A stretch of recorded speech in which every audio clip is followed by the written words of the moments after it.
வணக்கம் சார். உங்க பேர் என்ன? என்ன பண்ணிட்டு இருக்கீங்க? வணக்கம் வணக்கம் மேடம்.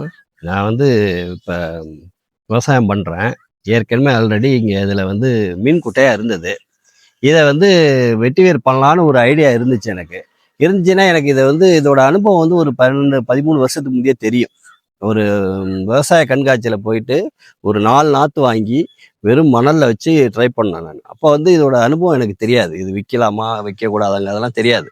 ஆனா அதோட அனுபவம் இருக்கு. இது கான்ஃபிடண்டா வரும் அப்படிங்கிற எண்ணம் இருந்துச்சு. அப்ப சார நம்ம இதுல கான்டாக்ட் பண்ணிட்டு இருந்தேன். காணும்போது அவரு வந்து ஃபீல்ட பார்த்தாரு. பார்த்துட்டு, ரைட்டு நீங்க வந்து இந்த ஏரியா பார்த்துட்டு இந்த மீன் வளம் உள்ளது மண் இது. இந்த மண்ண வந்து நீங்க வந்து பேக் பண்ணீங்கன்னா நல்லா கிடைக்கும். சப்போர்ட் இருக்கும் அப்படின்னு சொன்னாரு. அந்த நம்பிக்கையில அப்புறம் சரின்ட்டு கம்பெனிலேருந்து அவங்களையே வர சொல்லி பார்த்துட்டு, அவங்க வந்து ஒரு எவ்வளோ கொட்டேஷன் போடலான்னா, ஒரு 7000 பேக் போடலான்னு சொன்னாங்க. அப்புறம் பார்த்துட்டு பார்த்தீங்கன்னா, மண்ணோட இது இது இருக்கிறதுனால 2, 2 பேக் வைங்க அப்படின்னதுனால கொஞ்சம் இடம் குறைஞ்சிருச்சு. மொத்தத்தில நாங்க ஒரு 5250 பேக் இந்த ஏரியால போட்டிருக்கோம் இப்ப நான். இப்ப இதோட பயிர் வந்து ஒரு 45 நாள் தான் ஆகுது இப்ப. இந்த வளர்ச்சி வந்திருக்குது நமக்கு. இதுல வந்து அடிக்கடி நான் சப்போர்ட்லாம் நல்ல எஃபோர்ட் பண்ணியிருக்கோம். என்னன்னு கேட்டீங்கன்னா, கறி நம்ம இண்டிவிஜுவலா எந்த இடத்துலயும் கறி போட்டிருக்க மாட்டாங்க. நாங்க கறிலாம் கலந்துருக்கோம் அதுல. 50% மணலு, 50% கறி கலந்து இந்த இத உண்டாக்கியிருக்கோம். இது போடும்போது எல்லாருமே ரொம்ப பேர் நம்பிக்கையே கிடையாது இது. ஏன்னு கேட்டீங்கன்னா, மண்ணு வந்து இதோட தரம் கட்டி கட்டியா இருக்கு. இது வளர்ச்சி இருக்காதுன்னு ரொம்ப பேர் சொன்னாங்க எனக்கு.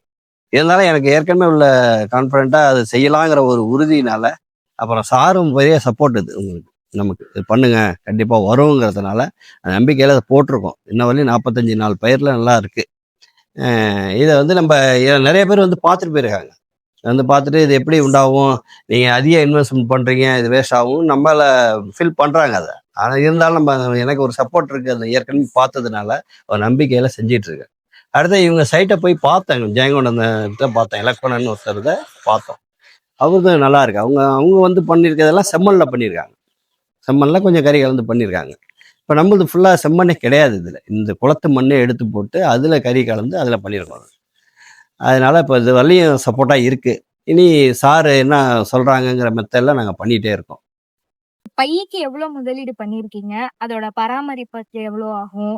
இது மூலியமா நீங்க எவ்வளோ எடுப்பீங்கன்னு கொஞ்சம் டீட்டெயிலா சொல்ல முடியுமா? ம். ஒரு பைக்கு வந்து நான் ரூ. 100 பைக்கு வந்து கம்பெனிக்கு நான் பணம் கட்டினது வந்து ரூ. 100. இப்ப ஆல்ரெடி ரூ. 105 சொல்றாங்க. அது ஏதோ பை கொஞ்சம் பெருசு பண்ணியிருக்காங்க. அத சொல்லிட்டு இருக்காங்க. ஆனா நான் பண்ணியிருக்கிறது ரூ. 100 தான். இதோட பராமரிப்புங்கிறது ஒரு ரூ. 100. மொத்தத்துக்காக ரூ. 200 செலவு பண்ணிட்டோம் அந்த பேக். அவங்க கம்பெனில 2 கிலோ கம்பல்சரி எடுத்துடலான்னு சொல்லிட்டாங்க. 2 கிலோ எடுத்துட்டான்னு சொன்னாங்கன்னா, எனக்கு ரூ. 400 வரும். அப்ப ரூ. 200 ஒரு பேக்குக்கு எனக்கு லாபம் இருக்கும். டோட்டலா நான் ஒரு இப்ப 5000 பேக்கு ஒரு ரூ. 10,00,000 செலவு பண்ணியிருக்கேன்னா, மின் கடைசி எடுக்கும்போது எனக்கு ஒரு ரூ. 20,00,000 கிடைக்கும். ரூ. 10,00,000 லாபம் கிடைக்கும். இந்த எய்ம் பண்ணி தான் அத போட்டிருக்கோம். சரி, மிச்சம் பேக் இருக்குன்னு சொல்லியிருந்தீங்க. அதுல என்ன பண்ணலான்னு கம்பெனி சைட்ல சொன்னாங்களா? இல்ல நீங்க எதுவும் வச்சிருக்கீங்களா? இல்ல மிச்சம் பேக் வந்து இருக்கு. நான் கம்பெனில எடுத்துக்க சொல்லி சொன்னேன். அவங்க தான் ஒரு இது ஐடியா குடுத்துருக்காங்க. மஞ்சள் ஒண்ணு பயிர் பண்ணணும் அப்படின்னு சொல்லியிருக்காங்க. அந்த இதுலயே பண்ணலாம் அப்படின்னு சொல்லியிருக்காங்க. அதனால இந்த பே பே இந்த வரப்பு சைடு இந்த பகுதியில அந்த மஞ்சள் பண்ணுவோம் அப்படின்னு அவங்க சொல்லியிருக்காங்க. அது ஒரு புதுசு தான். எனக்கும் அனுபவம் புதுசு. இருந்தாலும் பார்க்க போறோம் அதையும். அத பார்த்துட்டு அத செய்யலாம்னு சொல்லியிருக்காங்க. சார், இந்த பேக்ல எல்லாம் பார்த்தா ரொம்ப வறட்சியா, தண்ணியே விடாத மாரி இருக்கு. இது எதனால சார்? இது எதுன்னு கேட்டீங்கன்னாக்க, எல்லா இடத்துலயும் பார்த்தீங்கன்னா, தண்ணி நெறையா விட்டுட்டே தான் இருப்பாங்க. சலசலன்னு அது இயற்கை விவசாயத்த பண்றவங்க அதே மாரி தான் விட்டுட்டே இருப்பாங்க தண்ணி. ஏன்னா செடி வளரணும்னு தண்ணி விட்டுட்டு தான் இருப்பாங்க. ஆனா எனக்கு இன்ஃபினிட்டி கம்பெனிலேருந்து அவங்க சொன்னது என்னன்னு கேட்டீங்கன்னாக்க, தண்ணிய வந்து நீங்க அதிகம் விடாதீங்க. காய்ச்சலும், பாய்ச்சலுமா விட்டீங்கன்னா, அந்த பனைப்புகள் நல்லா வரும் அப்படின்னு அவங்க சொன்னதுனால, நாங்க வந்து தண்ணிய ஃபுல்லா விடுறதில்ல. 2 நாளைக்கு ஒரு ட்ரிப் விடுறோம். அந்த காஞ்சதுக்கு அப்புறம் கொஞ்சம் விடுறோம். அதனால இந்த பனைப்பு நெறையா வந்திருக்கு இதுல. இந்த பேக்ல வெடிப்பு வெடிப்பா நெறைய இடம் இருக்கு. இது அதனால எல்லாம் எந்த அது பிரச்சனையும் இல்ல. அது மேல உள்ள வெடிப்பு தான் அது உங்களுக்கு. எங்களுக்கு நாங்க அடுத்த டைம் தண்ணி விட்டோம்னா, அந்த வெடிப்பு மறைஞ்சிரும். அது 2 நாள் காய்ஞ்சிச்சுன்னா, அப்புறம் வெடிப்பு வரும். அப்ப திருப்பி நாங்க தண்ணி விடுவோம். அந்த காய்ச்சல், பாய்ச்சலுமா இருக்கிறதுனால தான் இந்த பனைப்பு அதிகமா வருது. சார், இப்ப இந்த சைடு பார்த்தேன் நல்லா வளர்ந்திருக்கு. ஆனா அந்த சைடு கொஞ்சமா வளர்ந்திருக்க மாரி இருக்கே சார். அது என்னன்னு கேட்டீங்கன்னா, நாத்து ஒண்ணு ஒரு குறையில வந்திருக்கலாம் கொஞ்சம். 2வது நாங்க சாக்க ஃபில் பண்ணும்போது கறி கலந்திருப்பாங்களா, கொஞ்சம் கம்மியா இருந்தா கூட அது மாரி இருக்கலாம்.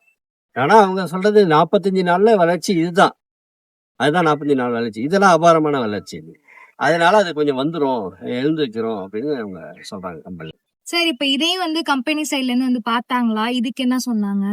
இதையும் வந்து பார்த்துட்டாங்க. பார்த்துட்டு தான் அவங்க ஒரு கால் இந்த நாத்துல இருக்கலாம், அல்லது சாம்பல் நீங்க ஃபில் பண்ணதுலயும் இருக்கலாம். ஆனா இது வந்துரும்ன்றாங்க. இப்ப வந்துருச்சு இது. ஓரளவு கிளம்பிடுச்சு. இதோட நல்லா வளர்ச்சி வந்துரும். 45 நாள் உள்ள வளர்ச்சிங்கிறது இதுதான். இது இனிமேல் இன்னும் அதிகமா வந்துரும் அப்படின்னு சொல்லிட்டு போயிருக்காங்க. சோ நீங்க சொன்னத வச்சு பார்க்கும்போது கம்பெனி சைட்ல இருந்து உங்களுக்கு நெறைய சப்போர்ட் பண்ணியிருக்காங்க. சோ இத நீங்க இன்னொரு விவசாயிக்கு சொல்லுவீங்களா சார்? கண்டிப்பா சொல்லுவோம் மேடம். வந்து அடுத்த விவசாயிக்கு இத சொல்லுவேன். ஏன்னு கேட்டீங்கன்னா, எனக்கு அனுபவம் நெறையா வந்துருச்சு. இந்த கம்பெனிலேருந்து அவங்க ரெஃபர் பண்றதெல்லாம் எனக்கு அனுபவமா இருக்கு. அடுத்த விவசாயிக்கு சொல்லிட்டு இருக்கேன். பண்ண சொல்லி. வந்து பார்த்துட்டு போயிட்டு இருக்காங்க. அழைச்சு வந்து காமிச்சுட்டும் இருக்கும் அத. அடுத்தது பண்ணலாங்கிற ஐடியால அவங்களும் பார்த்துட்டு இருக்காங்க. மேலும் வெட்டி வேரை பத்தி தெரிஞ்சுக்கணும்னா இன்ஃபினிட்டி ஆர்கானிக்கை ஃபாலோ பண்ணிக்கோங்க.